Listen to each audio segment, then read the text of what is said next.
Now I'm going to tell you something a little bit different.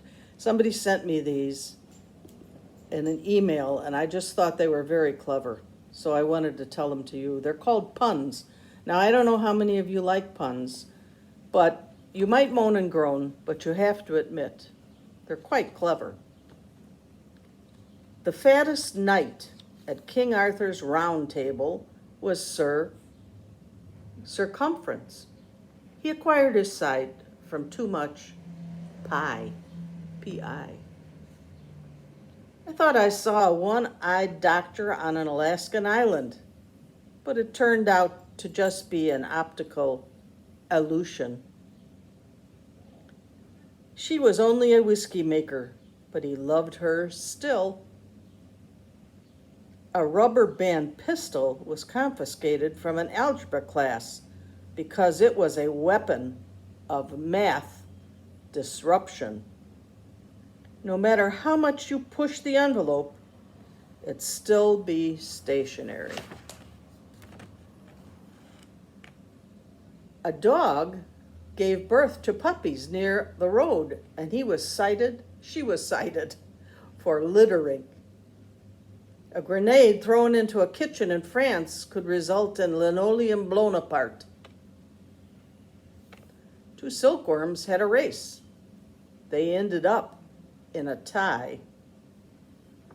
A hole has been found in the nudist camp wall. The police are looking into it. Time flies like an arrow. Fruit flies like a banana. Two hats were hanging on a rack in the hallway. One hat said to the other, "You stay here. I'll go on ahead." I wondered why the baseball kept getting bigger, and then it hit me. A sign on the lawn at a drug rehab center said, "Keep off the grass." The midget fortune teller who escaped from prison was a small, medium, at large. The soldier who survived mustard gas and pepper spray was now a seasoned veteran. I didn't say they were great, but they're pretty clever.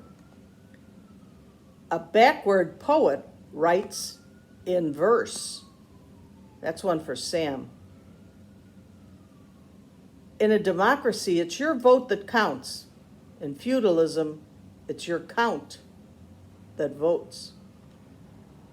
When cannibals ate a missionary, they got a taste of religion. If you jumped off a bridge in Paris, you'd be insane. A vulture carrying two dead raccoons boards an airplane. The stewardess looks at him and says, "I'm sorry, only one carry-on allowed per passenger." Two fish swim into a concrete wall.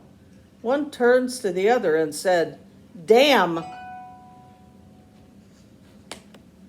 Two Eskimos sitting in a kayak were chilly, so they lit a fire in the craft. Unsurprisingly, it sank, proving once again that you can't have your kayak and heat it too. Two hydrogen atoms met. One says, "I've lost my electron," and the other says, "Are you sure?" And the first replies, "Yes, I'm positive." Did you hear about the Buddhist who refused Novocaine during a root canal? His goal? Transcendental medication. Well, those are kind of silly, but you have to admit they're very clever. Have a good afternoon. Take care. See you next time.